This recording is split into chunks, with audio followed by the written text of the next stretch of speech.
Cette série contient des images d'archives de la Seconde Guerre mondiale. Toutes sont réelles et parfois choquantes. Ce programme s'adresse à un public averti.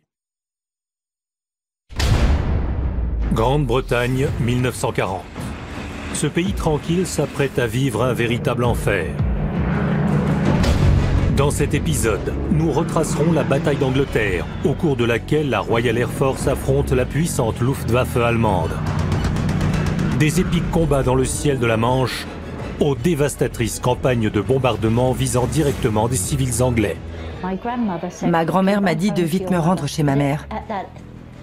J'étais loin d'imaginer que ce serait si horrible. La guerre totale est devenue une réalité. La population sentait que la guerre arrivait, et nombreux étaient ceux qui imaginaient déjà leurs enfants parler allemand. Revivez cette histoire à travers les images d'actualité, les archives et les témoignages de ceux qui l'ont vécu. Bienvenue dans 39-45, les grandes batailles.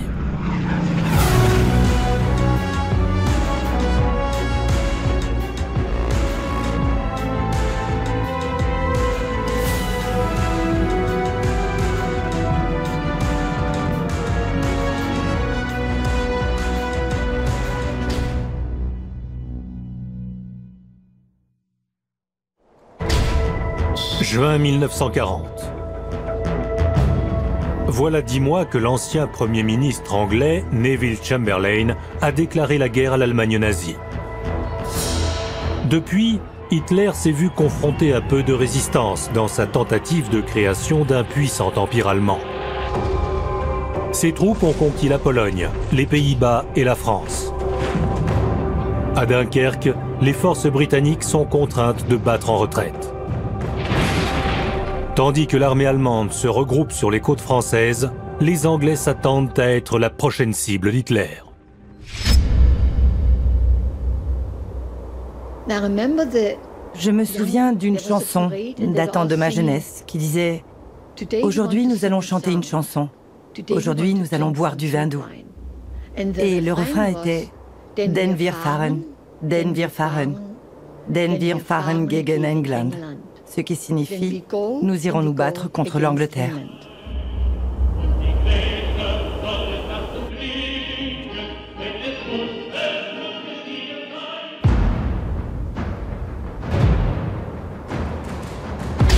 Douvres, Angleterre. Seule la Manche sépare la Grande-Bretagne de l'armée allemande. Pour la Grande-Bretagne, la reddition de la France est une catastrophe. La machine de guerre nazie semblait alors imparable. Elle avait traversé les Pays-Bas et la France d'est en ouest en quelques semaines seulement. Et là, elle ne se trouvait qu'à une trentaine de kilomètres des côtes anglaises. En regardant de l'autre côté de la Manche, il était possible de voir les Allemands se préparer. Hitler attend du Premier ministre anglais Winston Churchill qu'il cherche à négocier un traité de paix. Mais les Anglais sont déterminés à se battre. Hitler sait alors que la seule façon de se débarrasser de l'armée britannique, c'est l'invasion. Le 16 juillet 1940, le Führer prend les devants. En émettant la directive numéro 16, qui ordonne l'invasion de la Grande-Bretagne par les troupes allemandes. Le commandant de la Luftwaffe, Hermann Göring, et les commandants de l'armée de terre et de la marine ont pour ordre de préparer l'attaque. Ainsi naîtra l'opération Lion de mer.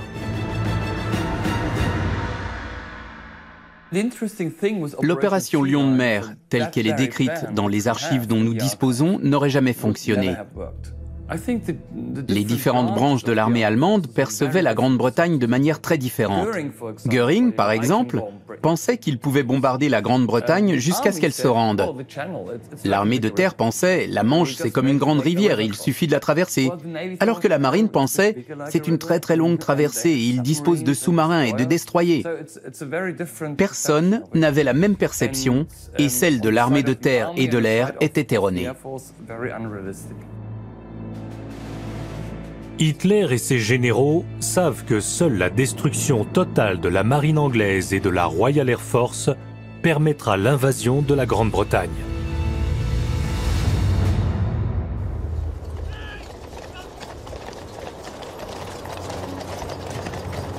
En Angleterre, le Premier ministre Winston Churchill sait qu'une invasion allemande est imminente. Mais comment préparer l'île à la bataille alors que ses troupes récupèrent encore de la lourde défaite subie à Dunkerque? La nation anglaise va devoir s'unir.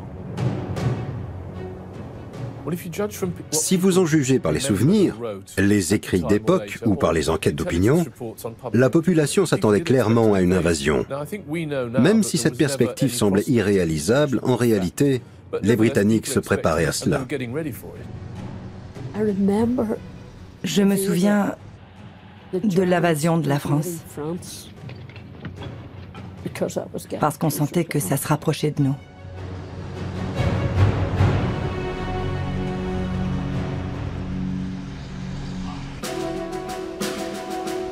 Pour préparer le peuple anglais à une invasion allemande, Churchill se sert des médias afin de mobiliser une armée, mais aussi toute une nation contre la machine de guerre nazie. Journaux et bulletins d'information ont pour objectif d'inspirer à l'unité à travers le pays.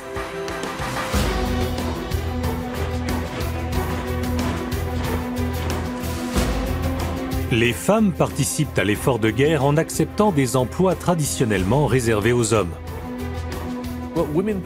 Les femmes ont joué un plus grand rôle dans cette guerre que dans toute autre. Elles travaillaient plus, durant de longues heures, s'occupaient de leur famille, faisaient leurs courses, recevaient les rations et préparaient le dîner. Elles faisaient tout ce qu'une femme au foyer faisait, en plus d'occuper des postes inhabituels. Elles pouvaient fabriquer des munitions, être secrétaires ou travailler dans une usine. Elles portaient un double fardeau et le gouvernement incitait à cela. Et pour la première fois, de nombreuses femmes ont revêtu l'uniforme.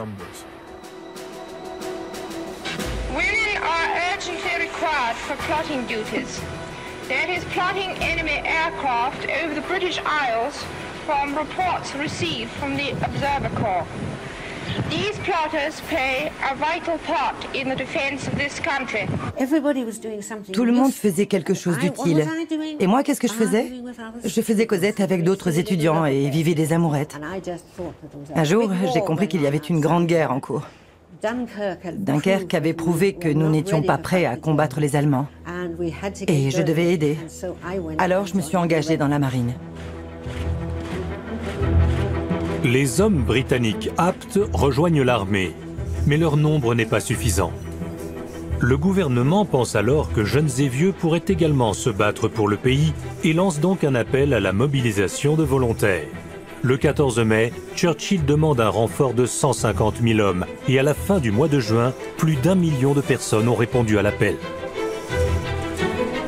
At this crisis in our history, when the possibility of invasion seemed very near, the Home Guard was born.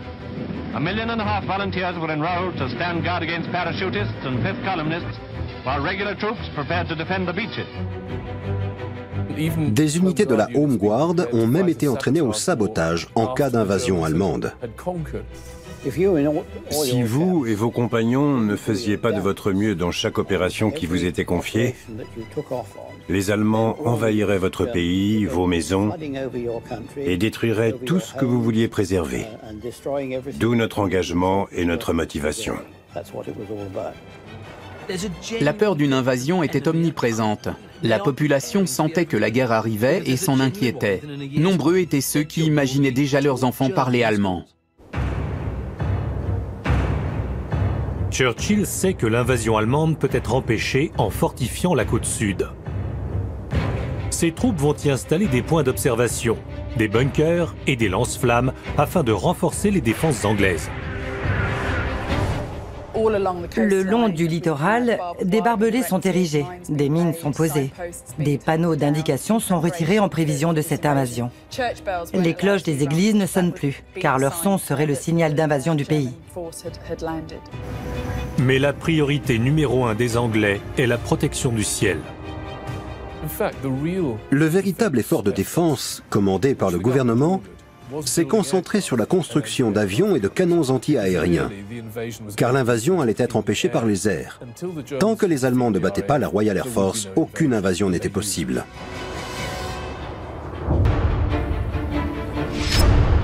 Juillet 1940. Ce pourquoi la Grande-Bretagne et l'Allemagne se sont longtemps préparés débute. La Luftwaffe et la Royal Air Force s'engagent dans une lutte acharnée pour la suprématie aérienne. Hermann Göring, le commandant de la Luftwaffe, ordonne à ses avions de chasse et bombardiers de viser les convois voguant sur la Manche et les ports britanniques situés sur ses côtes. La bataille d'Angleterre éclate. Nazi planes, now only a few minutes' flight from the English coast, set out to bomb the British people into submission. Tout a débuté par le bombardement systématique des navires présents sur la Manche. Göring a ordonné de les abattre depuis le ciel, et ensuite viendrait le tour des usines et des aérodromes.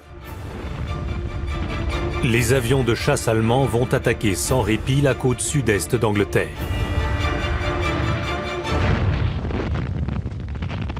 Mais la Royal Air Force va résister. Notamment grâce au commandant Hugh Dowding, qui va développer un système offrant un grand avantage à l'aviation britannique.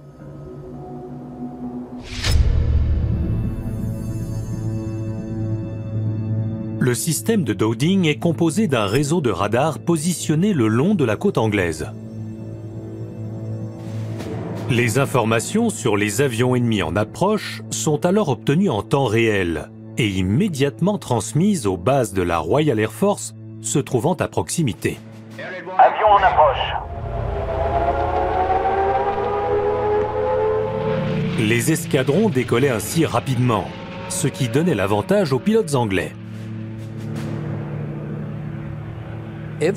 Si les Allemands s'étaient concentrés sur les stations de radar, je ne pense pas qu'on aurait gagné la bataille d'Angleterre. Parce que, sans radar, les avions britanniques auraient dû effectuer des patrouilles continues et les réserves n'auraient pas permis de soutenir ce genre de tactique. Les Britanniques ont développé le système de défense aérien le plus moderne du monde et les Allemands avaient un très mauvais bureau de renseignement aérien et n'en savaient donc que très peu. Ils ne comprenaient pas le rôle joué par les radars ni l'organisation du système. Le système de Dowding était un mystère pour les Allemands.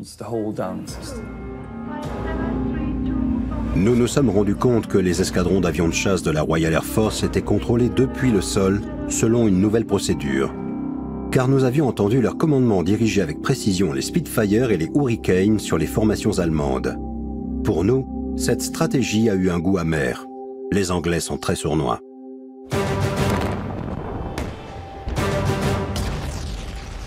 Mi-août 1940. Le système de Dowding réduisant à néant les efforts allemands, ces derniers vont changer de tactique. La Luftwaffe décide d'élargir le champ de bataille en lançant le bombardement des bases de la Royal Air Force de tout le pays. Hitler sait que s'il parvient à détruire plus d'avions que les Anglais n'en produisent, il peut faire pencher la balance en sa faveur. Les bombes pleuvent et la bataille d'Angleterre fait rage.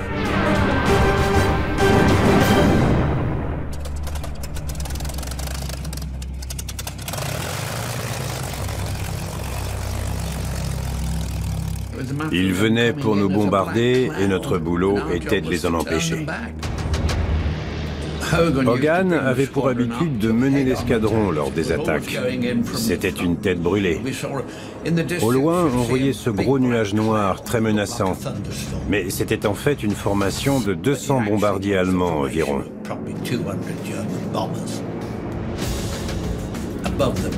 Au-dessus d'eux, on pouvait voir les 109 qui se mouvaient dans tous les sens avec beaucoup de rapidité. On passait directement à travers les bombardiers en tirant dans le tas.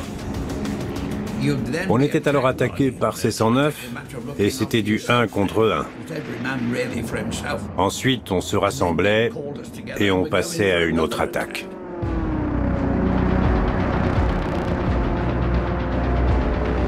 Les jours de bataille acharnés se succèdent. Les deux camps perdent rapidement avions et pilotes. L'Allemagne disposait alors de bombardiers Junker Ju-88 et d'avions de chasse Messerschmitt 109, de redoutables machines. Mais la Royal Air Force pouvait aussi compter sur ses vedettes, le Hurricane et le Spitfire. vital, spectacular and brilliant part of the great aerial campaign is being played by the Fighter Command. Constantly in action, the Hurricanes and Spitfires refuel and rearm in preparation for the next encounter. You all know the staggering losses suffered by the Germans. Well, these are the boys who are doing the trick. Les Spitfire étaient plus agiles et performants que les Hurricanes à plus de 20 000 pieds. Le plan de base était donc de lancer les Hurricanes contre les bombardiers et les Spitfire vers des altitudes plus élevées pour intercepter les avions d'escorte. Un plan tout à fait basique, mais efficace. On voulait les éliminer. Nous savions que si nous ne gagnions pas cette bataille, la Grande-Bretagne allait être envahie. C'était une guerre que nous devions absolument remporter. Et nous détestions tellement les Allemands que nous n'avions pas besoin de plus de motivation.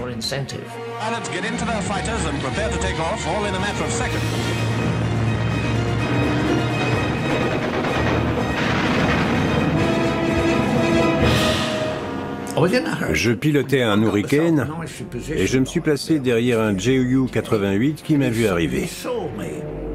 Avant que je puisse faire quoi que ce soit, il a accéléré. Et j'ai accéléré comme j'ai pu pour le tirer. Mais je n'ai pas réussi à me rapprocher suffisamment de lui. Le ciel est soudainement devenu vide jusqu'à ce que je vois un 109 s'approcher. Et j'ai pensé, je vais me le faire. Je me suis placé derrière lui et je l'ai abattu. L'Air Chief Marshal Keith Park dirige alors l'escadron 11 de la Royal Air Force, qui a pour mission de protéger Londres et le sud-est des attaques de la Luftwaffe. Je devais infliger le maximum de pertes à l'aviation allemande afin de les empêcher d'obtenir la suprématie aérienne sur n'importe quelle partie de l'Angleterre. Nous nous battions pour notre existence, celle de Londres et de notre empire. J'étais assez inquiet, car j'ai très rapidement été à court de pilotes. Et tous mes après-midi, 7 jours par semaine, je les passais à parler aux pilotes et aux commandants d'escadron pour les motiver à se battre jusqu'au bout et les pousser à la limite de leur capacité physique et mentale.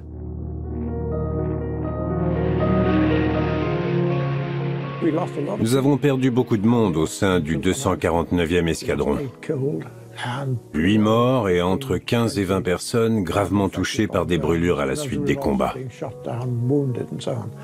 Des nouveaux pilotes entraient constamment dans l'escadron, mais nous avons rapidement manqué de pilotes expérimentés. Pour reconstituer son effectif de pilotes expérimentés, la Royal Air Force lance un appel dans tout l'Empire britannique et auprès de ses alliés. Des hommes du monde entier rejoignent le combat.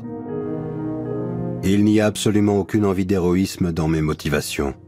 J'ai probablement aussi peur que n'importe qui. Mais s'il m'arrive quelque chose, je sais que j'ai fait ce qu'il fallait malgré les inquiétudes de ma famille. Ce que je ne ressentirais sûrement pas si j'étais resté tranquille à New York. Les pilotes polonais étaient des jusqu'au-boutistes en combat. Ils ressentaient toujours de la rancœur du fait de l'invasion allemande. Nous voulions vaincre. Polonais ou Anglais, peu importe. On luttait côte à côte pour éliminer de l'allemand.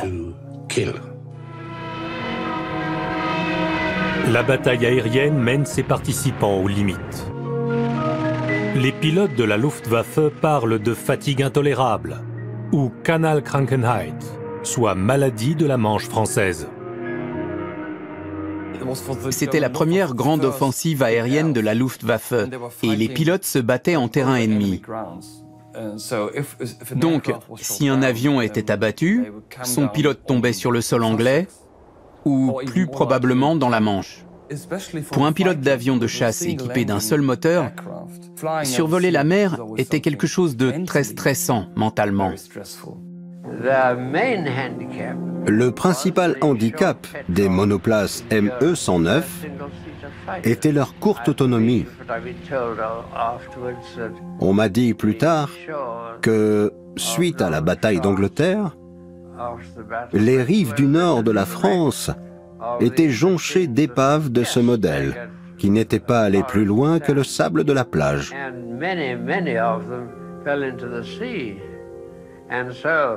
Ces avions n'étaient pas bien équipés et n'offraient clairement pas l'autonomie minimale suffisante pour mener des attaques contre l'Angleterre dans de bonnes conditions. Pour la Royal Air Force, les conditions sont aussi très dures. J'avais très peur de partir en mission. Plus on avait d'expérience et plus la peur diminuait, certes. Mais on ne la perdait jamais totalement, ce qui est logique, car aucun d'entre nous ne souhaitait mourir. Nous étions tous en train de développer ce que nous appelions le Twitch. Nous étions à bout de nerfs. On voyait tous nos copains se faire tuer et très souvent, quand on atterrissait, on découvrait des trous partout sur les carlingues de nos propres avions. Je n'avais aucune idée des pertes de chaque côté. Les Allemands continuaient d'attaquer toujours plus nombreux. Comment savoir si nous étions efficaces? Plusieurs fois, je me suis dit qu'il aurait été impossible de continuer ainsi pendant 1 an ou 2. The gratitude of every home in our islands, in our empire, and indeed throughout the world, goes out to the British airmen who, undaunted by odds, unwearied in their constant challenge and mortal danger, are turning the tide of the world war by their prowess and by their devotion. Never in the field of human conflict was so much owed by so many to so few. À la fin du mois d'août 1940, la bataille d'Angleterre est à son paroxysme. Hermann Göring ordonne à ses hommes de doubler la fréquence de bombardement, alors que la Royal Air Force approche du point de rupture. Göring a déployé tous ses efforts pour détruire mes avions au sol, mes hangars, mes aérodromes, mes ateliers et autres installations au sud de l'Angleterre. Ses flottes étaient très déterminées. 3 ou 4 fois par jour, des raids étaient lancés, visant toujours les aérodromes. S'il avait continué pendant 1 semaine ou 10 jours de plus à viser mes aérodromes, je pense qu'il aurait pu nous mettre hors d'état de nuire, et nous aurions perdu la bataille d'Angleterre. Mais la Luftwaffe va changer de tactique.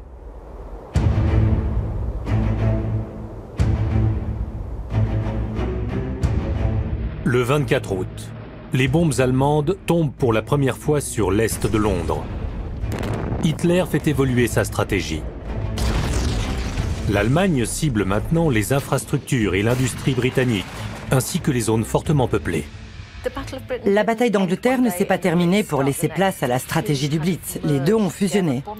Les bombardements se poursuivront tout l'été, mais seront de moins en moins intenses jusqu'à l'automne 1940.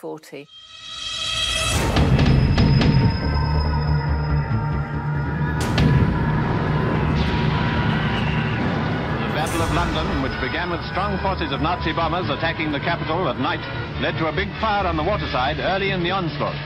Londoners watching the blaze knew that Hitler and Göring now challenged them. Les civils britanniques se trouvent maintenant dans la ligne de mire. Je n'oublierai jamais le bombardement des quais de Londres. Je me trouvais à Gravesend. Ça devait être au début du mois de septembre. Et c'était horrible. Il y avait de la fumée et des flammes qui montaient de partout. La partie est de Londres a été très lourdement bombardée, en partie parce que c'est l'endroit que les Allemands atteignaient en premier, qu'il était donc plus simple à bombarder. De plus, stratégiquement, cela valait le coup, parce que les quais se trouvaient dans cette zone.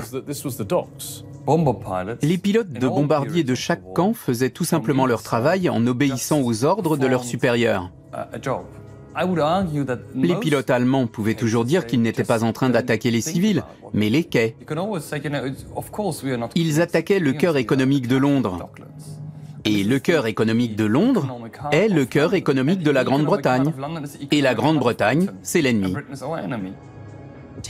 Le bombardement de civils était quelque chose de nouveau. L'idée de cibler la population était horrible. Et il s'est développé de manière inimaginable. Et les villes victimes de ces raids aériens sont devenues des zones post-apocalyptiques. Ma grand-mère a dit « Vite, rentre à la maison.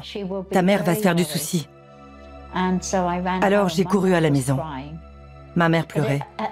Mais à ce moment-là, je n'imaginais pas que ça allait être si horrible.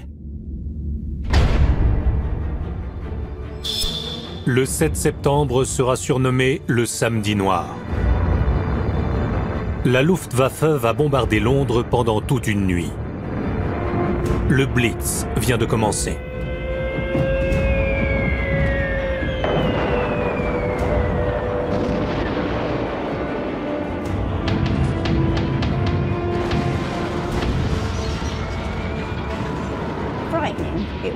C'était effrayant. Le bruit assourdissant était permanent. Je ne me souviens pas du nombre exact, mais nous avions l'habitude de compter les bombes qui tombaient. Et en temps normal, il y en avait 4 ou 5 de suite. Quand on entendait le sifflement de descente, suivait une explosion, une autre, encore une autre. Puis quand les 4 ou 5 étaient passés, on pensait « C'est bon, nous allons bien, on a survécu à cette attaque. » Mais ce jour-là, il y en a eu beaucoup.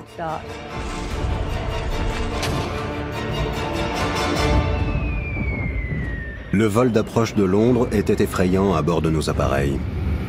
Les projecteurs illuminaient le ciel, nous étions donc aveuglés et avions l'impression d'être suspendus dans le flou, comme assis à l'intérieur d'une boule de coton blanc, sans aucune idée de ce qui se passait au-dessus et au-dessous de nous. J'ai dû me concentrer de toutes mes forces pour garder mon calme. Mon unique souhait était de partir de là au plus vite. Les civils étant pris pour cible, l'Angleterre subit maintenant la guerre totale. La population prend toutes les mesures possibles pour survivre au bombardement. Au début, il existait peu d'abris car personne ne s'attendait à une campagne de bombardement aussi intense. La plupart des gens craignaient une attaque durant un jour ou deux, mais pas plus. Ils ne s'attendaient pas à ce que cela dure des semaines.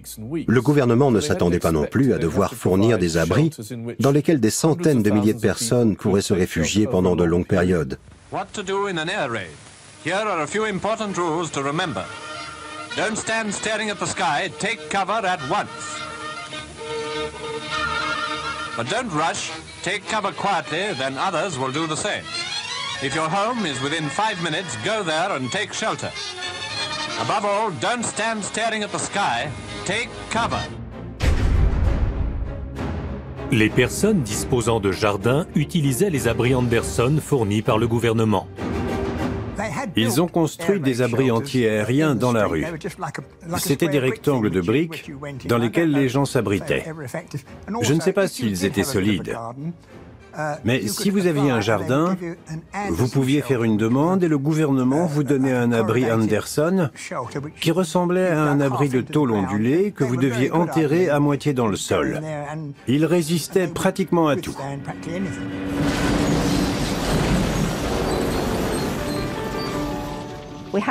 Nous avions un abri Anderson dans le jardin. Et dès qu'on entendait la sirène, ma mère prenait une miche de pain, le beurrier et un couteau pour les emmener dans l'abri, au cas où nous aurions faim. La bombe qui est tombée le plus près de chez nous est tombée dans le jardin de nos voisins, qui s'étaient enfermés dans leur abri. Ils ont été enterrés jusqu'aux aisselles dans le sol, car l'abri s'est effondré sur eux. Je ne me rendais pas compte à quel point c'était dangereux à l'époque. Il y avait surtout un élément d'excitation, parce que c'était très différent de l'ordinaire. Mais pour les populations des zones urbaines pauvres, se mettre à l'abri était plus compliqué. Si vous étiez un habitant de la zone est de Londres pendant une nuit de bombardement, vous viviez une nuit de terreur. Vous vous protégiez sous la table de la cuisine et restiez là à attendre et attendre encore, tout en entendant le rugissement des avions dans le ciel, les bombes tomber et les explosions se rapprocher de plus en plus. Personne ne savait ce qui allait arriver. Vous pouviez vous prendre une bombe ou alors vos voisins, nul ne le savait. Londres, 1940. Les civils britanniques cherchent des abris efficaces et le lieu le plus évident semble être le métro londonien. Le métro de Londres était l'un des abris les plus populaires. Mais au début du Blitz, le gouvernement ne voulait pas laisser les gens s'y abriter, car il s'inquiétait du fait que les gens terrés dans le métro refusent de sortir travailler. À un moment, le gouvernement a même envisagé d'utiliser les troupes britanniques pour tirer sur les gens qui essayaient de s'abriter dans le métro. La campagne de bombardement s'intensifie et le gouvernement va finalement ouvrir le métro qui deviendra un abri nocturne pour beaucoup de Londoniens. C'était un abri sûr, mais insalubre et inconfortable. Les maladies et infections se propageaient comme une traînée de poudre. Le gouvernement y a régulièrement envoyé des inspecteurs sanitaires et des infirmiers pour empêcher les contagions de maladies et la propagation de poux. La Croix-Rouge offrait même des repas et du thé, qui étaient directement acheminés par train. Et les gens se battaient pour se mettre à l'abri dans les stations de métro les plus populaires, confortables et profondes, parce que plus sûres.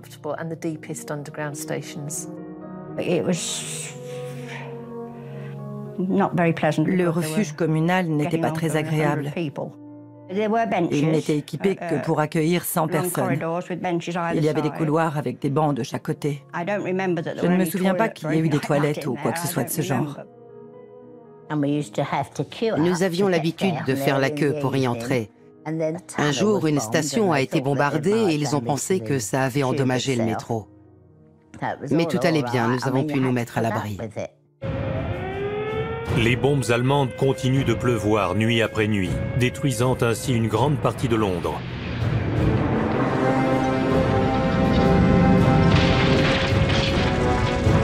Pompiers, sauveteurs et policiers font de leur mieux pour maintenir la ville debout. Here's a warden whose own house, as you can see, caught it properly. Well, I was standing in this doorway when the bomb dropped. I made to go inside. I couldn't get inside. My dad was in the front room, so I had to get him out through the front room window. I got him out, and I went to the back and got other people out and see that they were safe in the Anderson shelters. And I returned onto the patrol on duty. Le 15 septembre 1940, les Allemands lancent leur bombardement le plus meurtrier. Ce jour est surnommé le jour de la bataille d'Angleterre.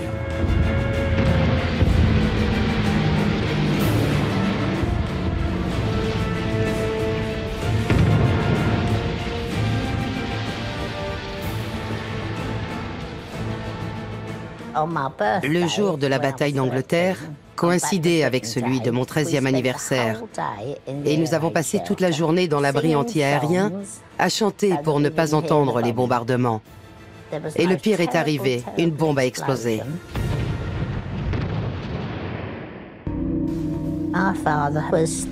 Mon père est mort cette nuit-là, à l'hôpital. Et moi, je n'ai même pas eu une égratignure.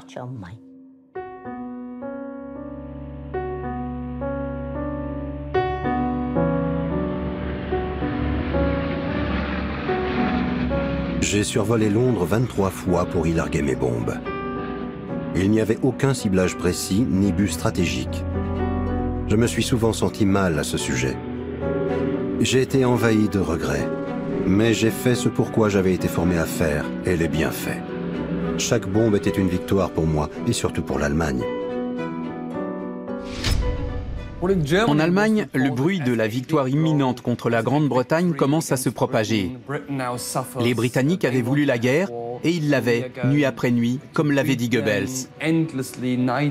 Mais bien sûr, la presse allemande omettait de préciser que ces bombardements avaient tué 2000 enfants britanniques. L'opération était décrite dans un cadre militaire, et c'est ainsi que le peuple allemand en était informé.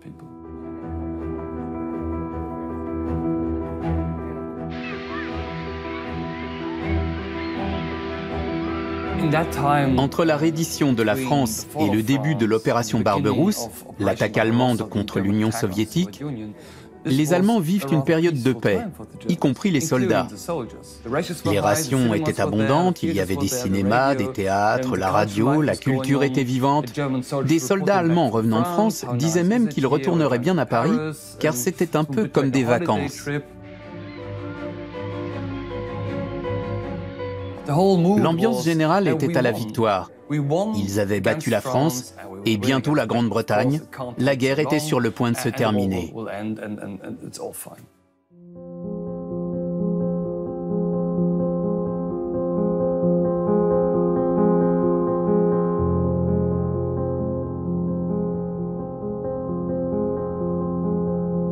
London has not been razed to the ground. London is very much alive. Like other cities and towns, it has its wounds, but like all Britons throughout the land, Londoners are resolved to see it through, whatever demands are made upon them. Un genre d'esprit du Blitz s'est répandu en Grande-Bretagne. Le peuple s'est uni et est devenu très solidaire. Tout le monde se parlait. Dans les bus, tout le monde avait une histoire à raconter. Nous essayions tous de nous motiver, de partager ce que nous avions vécu. L'esprit d'unité suite au Blitz était incroyable. C'était du jamais vu. Quelque chose dont on parle peu, c'est l'activité criminelle qui a explosé, non seulement à cause du Blitz, mais aussi des pannes d'électricité. Les pillages ont augmenté en flèche. Le phénomène de la délinquance juvénile est devenu une réalité. Il y avait des tensions énormes entre classes sociales, des gangs qui régnaient sur des quartiers entiers. La réalité était plus complexe que l'unité unidimensionnelle qu'on imagine. The Tubes now being London's most popular shelters, it's quite reasonable to find ENSA staging a popular concert for the shelterers there.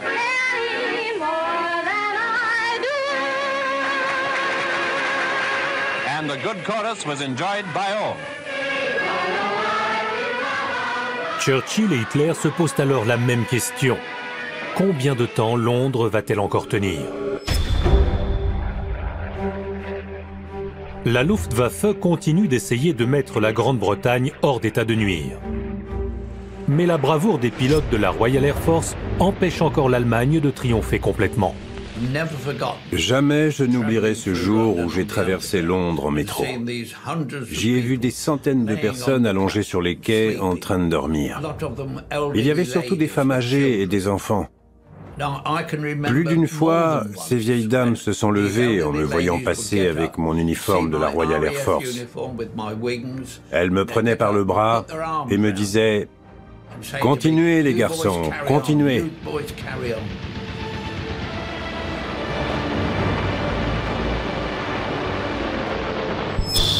Novembre 1940. La Luftwaffe cible maintenant d'autres villes d'Angleterre. Le plan, détruire usines et ports. La majorité des cibles sont attaquées de nuit. Beaucoup de villes sont réduites à néant, comme Coventry. The king has been to see how the people of Coventry were carrying on after their terrible ordeal. Not only did he find that their spirit was magnificent and that everything possible was being done to alleviate suffering, but it was also quite evident that his 5-hour tour had greatly encouraged them. Les bombardements causent des incendies dévastateurs qui balaient des villes entières. L'intention originelle n'était pas de viser les civils, mais des cibles militaires ou industrielles. Et pourtant, ça ne semblait pas être le cas, car les bombardements ont provoqué de massifs dommages collatéraux et tué des dizaines de milliers de civils. Hitler espérait, comme la plupart de son état-major, que les bombardements briseraient le moral des civils britanniques et causeraient la panique. Et pourtant, ils ont gardé leur calme. Un historien a dit un jour, c'est le courage qui s'est propagé et non la peur. Aux États-Unis, les images d'une Grande-Bretagne bombardée inspirent la sympathie.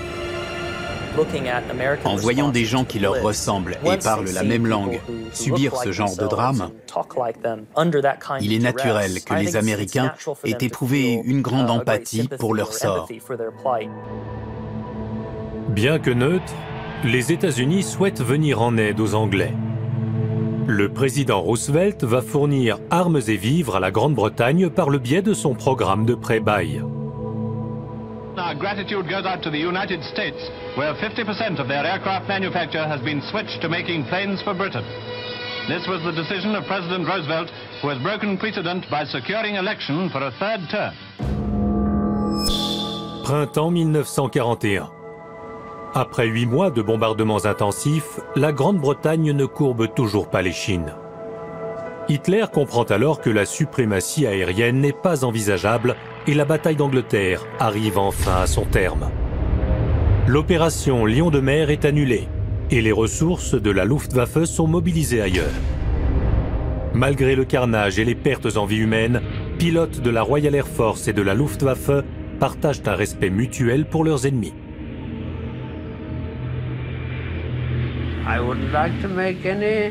Il était impossible de faire la différence entre eux et nos pilotes. Je pense que sur le plan technique et celui du courage, nous ne pouvions prétendre à aucune supériorité sur les Allemands. Tous ces pilotes ont été très bien formés et surtout très courageux. Je ne voudrais pas rencontrer des Allemands de ma génération aujourd'hui. Celle d'après sans problème, mais celle d'avant non, parce que je les détestais. Mais je me dis souvent que j'aurais fait pareil qu'eux si j'avais été engagé dans la Luftwaffe. Aurais-je risqué de passer en cour martiale et d'être fusillé parce que je refusais de voler? Me faire une réputation de lâche parmi mes frères d'armes? Aurais-je volé sans tirer sur l'ennemi? Je ne pense pas. Leurs pilotes étaient dans une position très délicate. Grâce à la Royal Air Force et à la résilience du peuple britannique, Winston Churchill regagne confiance pour la longue guerre qui l'attend. All the world that is still free marvels at the composure and fortitude with which the citizens of London are facing and surmounting the great ordeal to which they are subjected. We shall rather draw from the heart of suffering itself the means of inspiration and survival, and of a victory, won not only for ourselves, but for all. A victory won not only for our own time, but for the long and better days that are to come.